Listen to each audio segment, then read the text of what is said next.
First things first, I will be putting you into groups. I'm just going to assign you into groups rather than have you choose groups. There's good reasons for this because of like things that happened last time. I think it's better to have a good mix of people in order to do this project rather than a bunch of people who yeah, trust me, it'll probably be for the best.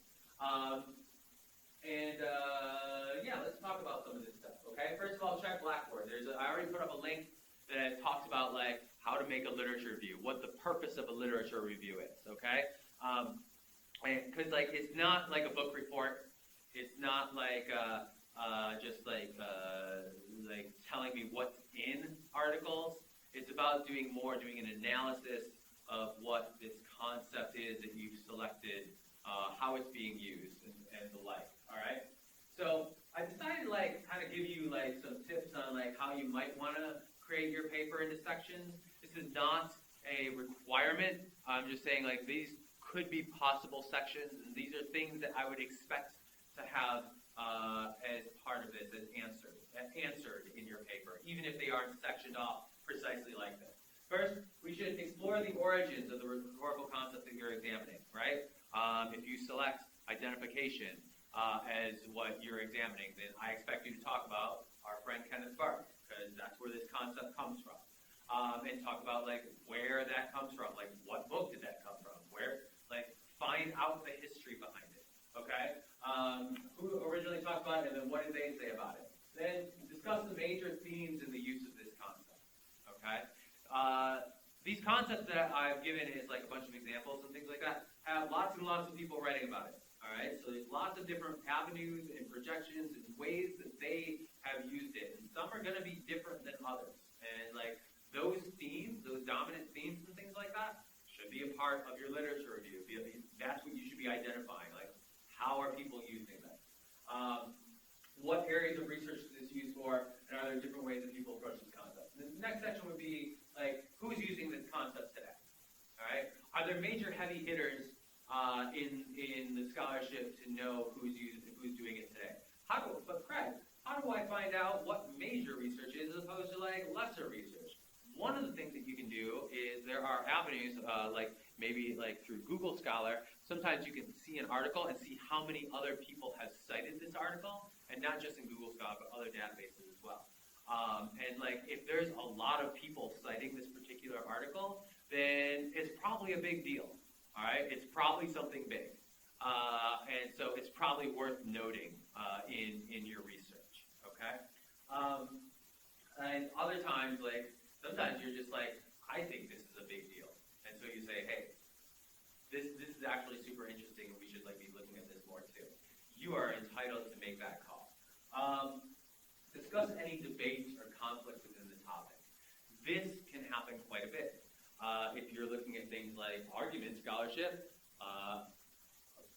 cool thing about argument scholarship is argument scholars like to argue with each other a lot. So there's lots of like disputes about like how we would look at a particular concept, and it's not just argument scholarship. All kinds of different concepts might have like people who say like, hey, this concept might not be as useful as we think it is, or maybe we should add something different to it, right? And then someone else says like, hey, add something different. That's stupid, right? And then you can talk about that in your literature review. And then based on your group's research, where are there research gaps, right? What could we be doing with this concept? What do you see as like the future directions of this type of research, of like use of this concept? How is like this thing used in today's civic life, right? What kind of applications would you like to see in the future? This is a part where you're doing a little bit less of researching other people's stuff and more of your own synthesis and decisions that you think might be interesting to go with. References for this paper, okay? There's no specific number that I'm going to give you to say, like, you have to have 15 references or something like that. Like, I expect your references to be peer-reviewed, so that's a thing, right? I don't want you to be citing Wikipedia. I don't want you to even be citing, like, some blog, even if it's from a scholar or something like that. I want it peer-reviewed. The only reasons that you would cite some blog or something like that is if it provides, like, maybe a good quotation or definition or something like that, but it shouldn't be a part of the literature review. Okay, you're not reviewing that type of thing. If you want to do a thorough job, you're probably going to find about 50 to 60 peer-reviewed articles and or books, and then narrow it down. Okay, so that means that like you're just going to like be pulling everything. Okay, it's advisable for you to ask me during office hours or some other time, preferably in person. Okay, to give you some avenues to look if you need more help. Right, like an example.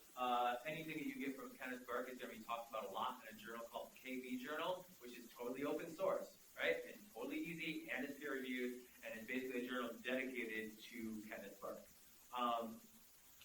Other things, though, is like when you are doing research, when you're doing academic research like this, you want to learn to use these academic databases in your particular library.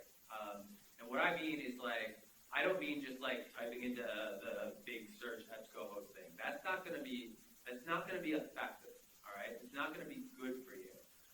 What you want to do is go to specific. You want to do two things. You want to go to Google Scholar and try some search terms on that. But that's going to give you a bunch of stuff you don't need as well.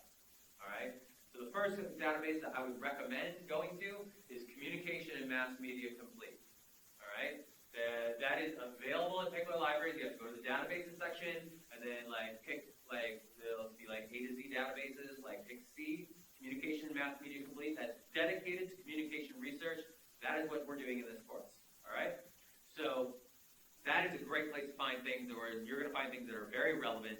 I believe they might say like how many times an article might be cited to. Don't quote me on that. I'm not sure. That is a good place to start. All right. We are using APA style. All right. Communication scholars use APA style in probably about 80 to 90% of the journals. Quarterly Journal of Speech and Argumentation or Advocacy are the two that I know of that use Chicago style, and they suck for it. All right. It's like that means everything that I write I have to convert over. But that's all right. All right. Like we're going to use APA style. Highly recommended thing. Like if you are a freshman or a sophomore or even a junior or a senior, or if you intend to do grad school, or if you don't, there's a program called Zotero for free, or Endo, which isn't for free, but it's also really good. These are lifesavers for students, okay? Like Zotero, you can like, if you learn to use it well, what happens is like you'll download some PDF, right? And it'll have an academic article. If you right-click on it when you have this Zotero thing installed, it'll say like, take in the metadata, and you hit yes, and like it will automatically populate your entire article, like the title, the authors, the journal, the volume, like the page numbers, everything, into this thing called Zotero. When you're writing your paper and you want to cite something, you go to Zotero and you put in like that particular thing that you're citing. Then you continue writing your paper. And then like at the end of your paper, one click, and it does the entire bibliography for you. It's amazing, all right? And if you're doing like big bibliographies and things like that, it's really cool. And if you have Zotero, it follows you, right? So like it's not like you use it for one paper and then it all goes away. No, it saves all that. So you might use it again later. Really, really great program to learn to use. You will thank me like in your senior year when you're like writing a big old capstone paper or something like that. And you'll be like, oh my God, I just clicked it once and my 12-page bibliography was automatically populated in APA style or whatever style I wanted, because it does that. So it's a good idea to get something like that and like learn to use it. And I have nothing but faith that like young folks like yourselves will catch on very quickly to this program because it's pretty user-friendly. So databases. COMM Mass Media Complete, great place to look. Ask me personally. Like if you pick something like iconic photographs, I've got the original book where all that stuff came from, right? So like if you pick like something from Kenneth Burke, I've got the original book. So like ask for those things too. I'll be more than happy to like lend them out to you. I'll put your name on something so I know that you have it, so I get it back. But yeah, these are a sample of like different types of things that you could do as like things to like look at in different types of like different types of like rhetorical concepts that you can do a literature review on. Identification, consubstantiality, comic transit frames, which we just talked about. Deterministic screening, genre analysis, myth and fantasy, dramatistic pentad, which I don't think we've talked about in class, but is also like something that's super, super common. Ideographs, which we've talked about in class, right? Public memory, visual rhetoric, material rhetoric, image events, iconic photographs, the list goes on, memes, all kinds of cool things. You can like study any of those things, or something else that isn't on that list. I have no problem with that. Just talk it over with me, okay? And we'll work through it and like make it good, okay? Like I said, 25 to 30 page paper. I expect a thorough job, or a pretty thorough job. Even at 25 to 30 pages, like these concepts are broad enough that you're not going to be able to cover everything, all right? Like there's that much stuff out there on this stuff, which is good, because then you can decide for yourself what's important and what's not important, all right? Do not get like overly worried about like making the wrong answer about what's important or not important. The important thing to me is that you are doing the work, all right? That you are engaging with the literature and like making some decisions yourselves, all right? That is far more important. Outside of that, okay? You're gonna get done with all this. It's gonna be like a huge, exhaustive work, and you're gonna be ready to turn it in. And on the last couple of class days, I believe I have set aside like a mini conference. What I expect you to do is to present your work like you were at a conference. And to like, it doesn't have to be super formal, all right? But I expect you to present it like not to read your paper, but to summarize and take about 15, 20 minutes to summarize all the work that you did. You did a lot of work. You deserve to get recognized for it. You deserve to present it to us and to like have everyone else learn from the things that you've done.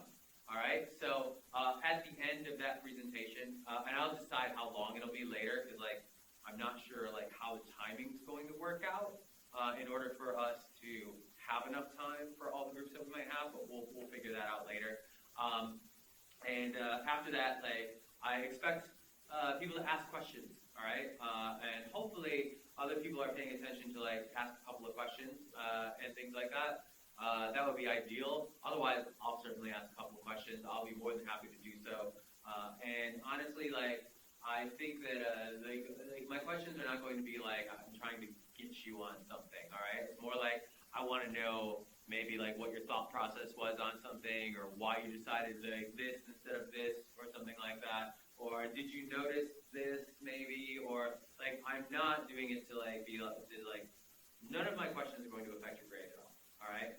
I'm just like asking because like I'm interested. I'm literally interested to see what you come up with, because I love this assignment because I get to learn things about that I might not know either. Sometimes there's like research that you find that I've never seen before, and I find that fascinating. I find it fascinating. Like, of course I find it fascinating. That's why I'm doing what I'm doing. All right.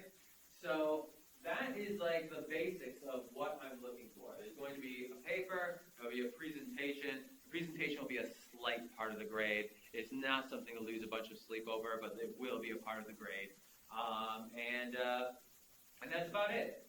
So I've taken up a bit of your time. I hope that you have the opportunity to like look at this and watch this and have a great break. And expect, unfortunately, I will be gone the Tuesday that you get back as well. So expect another Panopto lecture on our probably about half of the next chapter, and we'll split that up into two. Also remember, you have the Roland and Faye article coming up. That'll be your next big thing. You don't have to worry about it when you're off on spring break in lovely Cancun or wherever you want to go, making bad decisions and getting into trouble and getting out of trouble just in time for class. All right? So I'll see you all later.